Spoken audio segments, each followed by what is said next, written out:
ચાય પીને સીધો નીકળી ગયો જોબ પર જવા માટે. So hello guys, good morning, જય શ્રી રામ. સ્વાગત છે તમારું મારા મિની બ્લોગમાં. હા, ઘણા ટાઈમથી મિની બ્લોગ નહીં આવતો હતો, હવે ડેલીના બ્લોગ આવશે તો તમે વિડીયોમાં બન્યા રહેજો. જોબ પર પહોંચ્યો એટલે પહેલે કાચમાં જોઈ લીધું, જો કેવો દેખાતો છે કેવો નહીં. આ મામૂને એટલી બધી ઠંડી લાગી આખી પેક થઈને, એને ઠંડી લાગે તો બી હીરા ઘસો તો આવું જ પડે. અંદર જઈને જોયું તો ભાઈ આ જો આપણો વીરો ડાન્સર આવી ગયા હતા. આનું મોડું તમને પછી મેં રિવીલ કરવાનું મોડું તમને બતાવું મેં થોડીક વારમાં. આ મામુ ને વીરો ડાન્સર હવારમાં શું કરવા લાગ્યા આ જો તમે.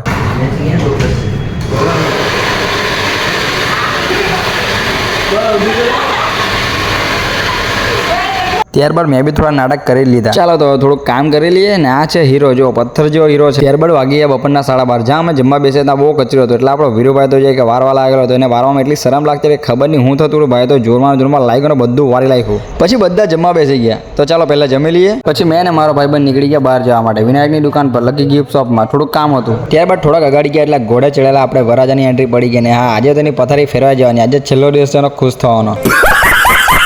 નવસારીમાં પાછું કામ ચાલુ થઈ ગયું છે રસ્તાનું. 2 દિવસમાં તો પાછો જેવો હતો તેવો રસ્તો થઈ જવાનો છે, એ તો ગેરંટી. ત્યારબાદ મેં ને મારો ભાઈ બંધ પહોંચી ગયા વિનાયકની દુકાને. અને આ જો આ ઘડિયાળ છે, જેને બી જોતા હોય ને તો હા આવીને લઈ જજો. મને કહેતા બધા નહીં, આવીને સીધા લઈ જજો અહીંયા. ત્યાંથી નીકળ્યા એટલે અમને રસ્તામાં મળી ગયો મારો પરમ મિત્ર. અને જે બી ઓળખતું હોય તો જરા કમેન્ટ કરીને જાણો. આ સિબનમાં નોકરી કરે છે અને એને જે બી ઓળખતું હોય સિબનવાળા બી કમેન્ટ કરી દીધું છે કે કોણ છે, એનું નામ શું છે.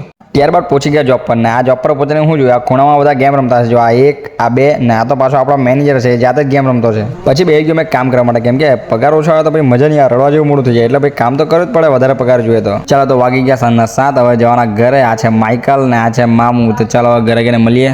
ઘરે આવીને મેં આવી ગયો સિદ્ધિવિનાયક મંદિર ગણપતિ બાપાના દર્શન કરવા માટે. ચાલો વિડીયો ગમ્યો તો લાઈક શેર કમેન્ટ કરતા જજો. મળીએ બીજા વિડીયોમાં. Thank you.